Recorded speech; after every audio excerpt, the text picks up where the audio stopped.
Blessed Wednesday, everyone. So, all glory to God. Thank you, Jesus. So, mga igsoon, doon ako i-share sa inyo nga Bible verse nga maoy nakapalig-on kanako mga igsoon. So, Jeremiah chapter 29 verse 11. So, sa giingon niya mga igsoon, ako ang nasayod sa akong hunahuna nga gihunahuna alang kaninyo og kini dili makadaot. Ako naghatag kaninyo og kalinaw ug paglaom sa tanan maayo nga pangandoy sa inyong kinabuhi. So mao kana ang iyang giingon mga igsoon. Busa ako igsoon bisan unsa man ang niabot sa akong kinabuhi mga igsoon.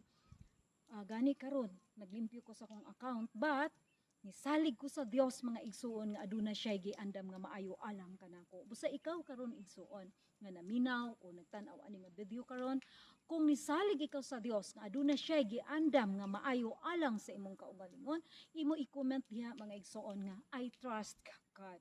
Nisalig ikaw sa Dios. Busa ako igsuon kung kinsa man ang nananaw karon nga nakabati-o nananaw sa akong video mga igsuon, akong iingon, God bless you all. And remember, bisag kinsa man kita, mga igsoon, Jesus loves you and I love you all. Bye!